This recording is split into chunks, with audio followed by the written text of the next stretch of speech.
Hello everyone, मेरा नाम है असिस्टेंट प्रोफेसर नरेश कोरी और आप देख रहे हैं मेरा YouTube channel thermal engineering lecture series.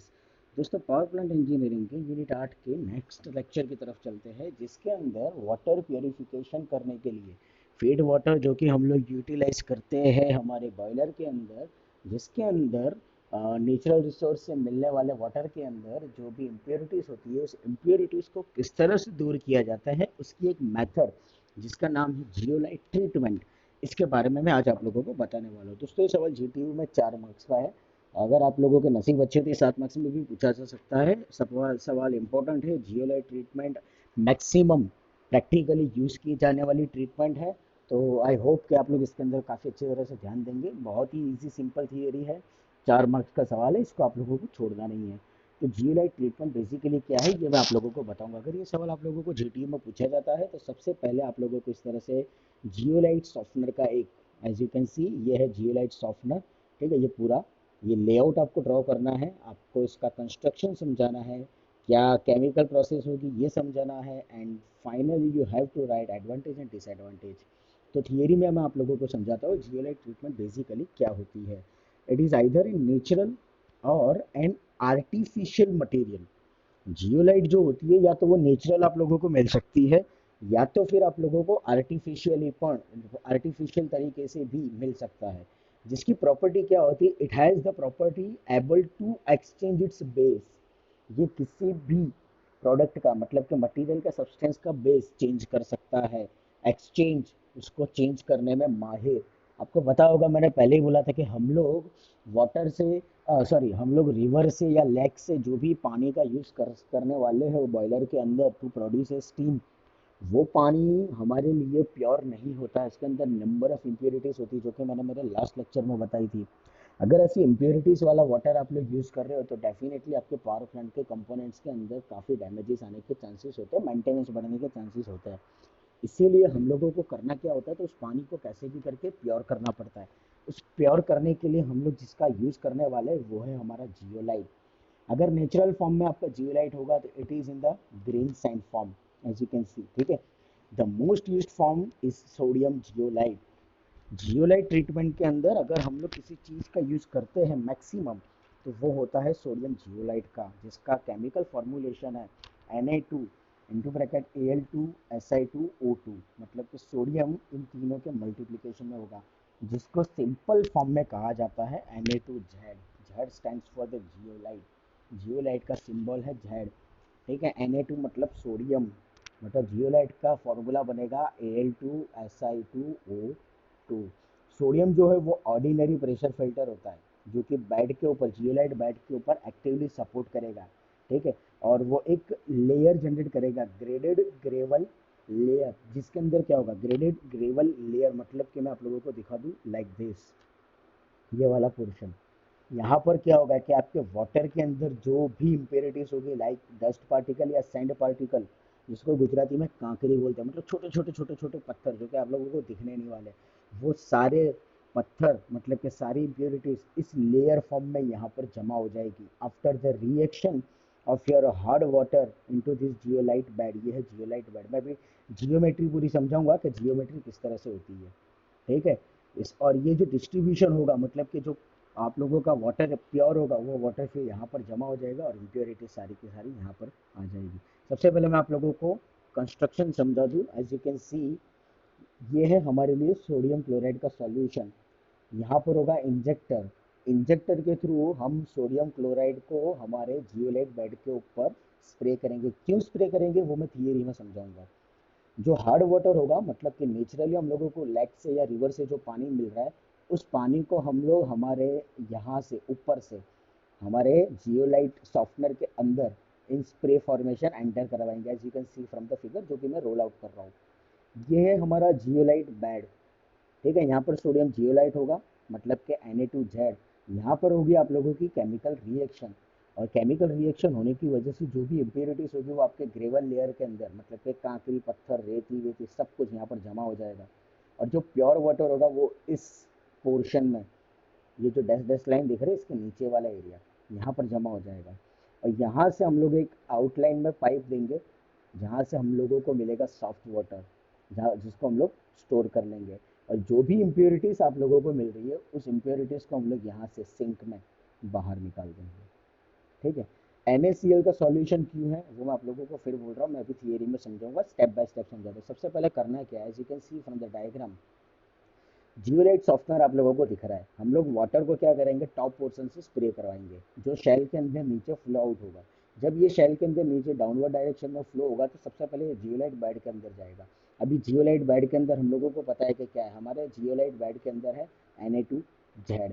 मतलब सीधी सी बात है, जो भी हार्ड वाटर आ रहा है उसकी इम्प्योरिटीज Na2Z के साथ में केमिकल रिएक्शन करेगी। केमिकल रिएक्शन करने की वजह से क्या होगा कि वाटर के अंदर आयन एक्सचेंज होगा। आयन एक्सचेंज की वजह से क्या क्या केमिकल रिएक्शंस बनती है वो मैं आप लोगों को दिखा दूँ। तो CaHCO3 ट्वाइस प्लस Na2Z, अगर इसका केमिकल रिएक्शन होगा तो आपको मिलेगा calcium zeolite plus 2NaHCO3। Just like that, अगर कैल्शियम सल्फेट आप लोगों के वाटर के अंदर इम्प्योरिटी के तौर पर है CaSO4 plus Na2Z, it will become again CaZ plus Na2SO4। अगर कैल्शियम क्लोराइड है CaCl2 और उसका हम लोग केमिकल रिएक्शन कर रहे हैं सोडियम जियोलाइट के साथ में, तो आपको मिलेगा CaZ again plus 2NaCl।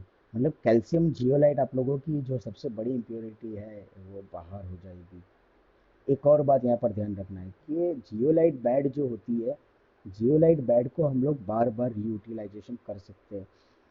Hardness of carbonates and sulfates of magnesium, iron, manganese can be removed by sodium zeolite treatment। ठीक है, जैसा कि आप लोगों ने ऊपर रिएक्शन में देखा, आप लोग मैग्नीशियम है, आयरन है, मैंगनीज है, ये सारी इम्प्योरिटीज या तो फिर ये सारे के सारे हजार्डस, ठीक है, आप लोग हार्ड पार्टिकल जो कि वाटर के अंदर होते हैं वो आप लोग जियोलाइट ट्रीटमेंट से इजीली रिमूव कर सकते हो। Hard water flows through zeolite bed and emerge जैसे soft water.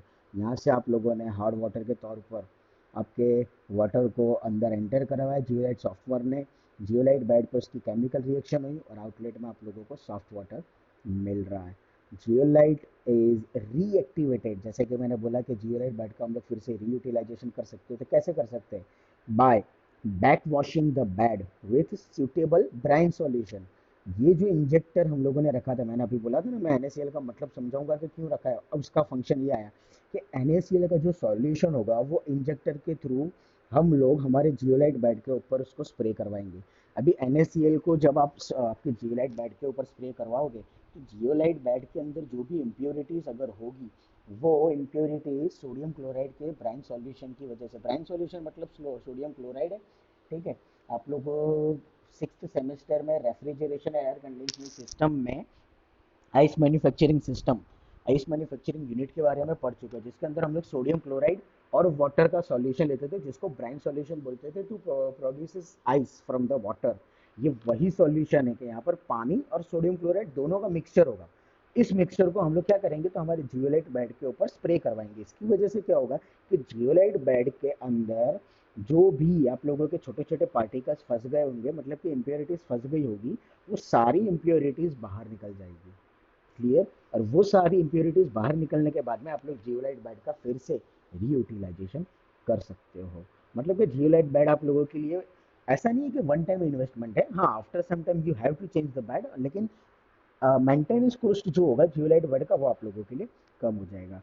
The regeneration process, मतलब कि जियोलाइट बेड के अंदर रीजनरेशन प्रोसेस किस तरह से दी जा सकती है। CaZ आप लोगों को मिल रहा था जो कि हमारी केमिकल रिएक्शन में देखा, ये हमारी इम्प्योरिटी CaZ। इस CaZ को किस तरह से हटाया जा सकता है, तो सोडियम क्लोराइड का ब्रांच सॉल्यूशन इसके साथ में रिएक्शन करेगा, it will become as Na2Z and CaCl2, जो कि आपको जियोलाइट बेड के अंदर होना चाहिए। अगर इसी तरह से मैग्नीशियम जियोलाइट बन रहा है, उसको हम लोग सोडियम क्लोराइड के ब्राइन सॉल्यूशन के साथ में केमिकल रिएक्शन करवाएंगे, it will become Na2Z plus MgCl2। I hope कि आप लोगों को केमिकल इक्वेशन बैलेंस करते आता होगा, नहीं आता है तो मैं ये CaZ वाली इक्वेशन आपको सॉल्व करके दिखाता हूँ। देखो, कभी भी इक्वेशन को बैलेंस करना है तो आउटपुट में देखो कि आपको कौन से सब्सटेंस कितने नंबर ऑफ मोलिक्यूल्स के साथ में मिल रहा है। जैसे कि आप लोगों को आउटपुट में मिल रहा है Na2Z। Na2Z का मतलब ये हुआ कि सोडियम के यहाँ पर हमारे पास में दो मोलिक्यूल है। ठीक है, क्लोराइड के आपके पास में दो मोलिक्यूल है, कैल्शियम और जिंक आप लोगों के पास में एक ही, जियोलाइट सॉरी कैल्शियम और जियोलाइट आप लोगों के पास में एक ही है।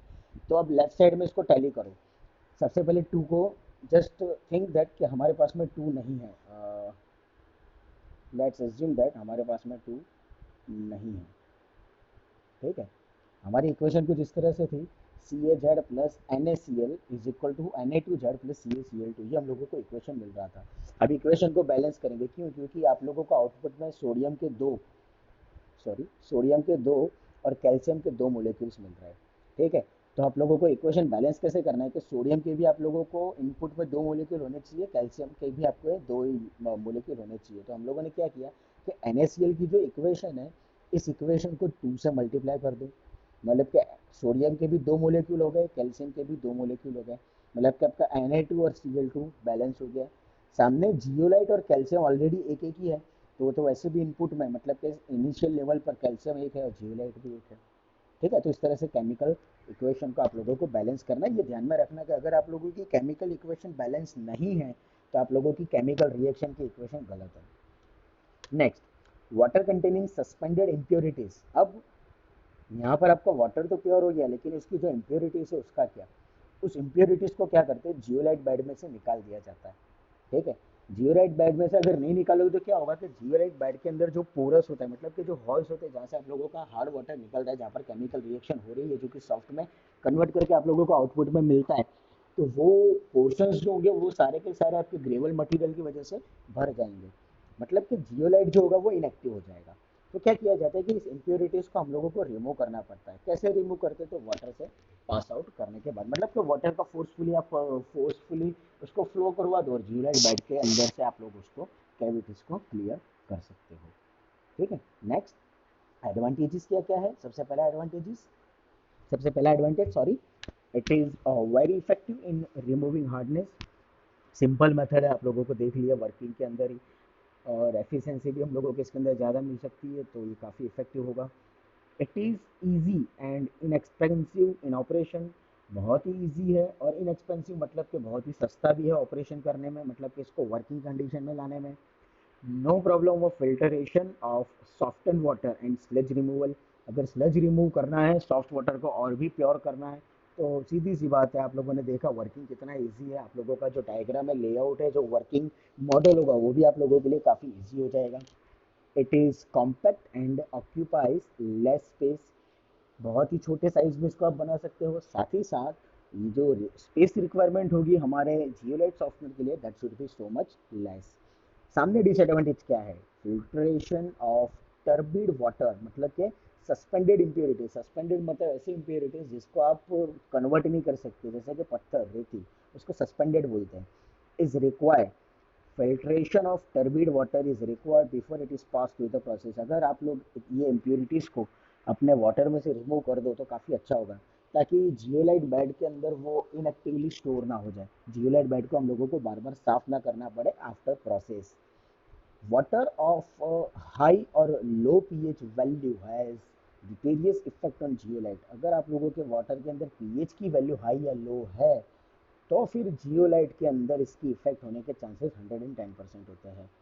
ट्रीटेड वाटर कंटेन्स मोर सोडियम सॉल्ट। अगर ट्रीटेड वाटर है, ट्रीटमेंट किया हुआ वाटर है, तो उसके अंदर सोडियम सॉल्ट के चांसेस ज़्यादा होते हैं, जो भी हमारे लिए hazardous हो सकता है, मतलब प्रोसेस के लिए, केमिकल रिएक्शंस के लिए।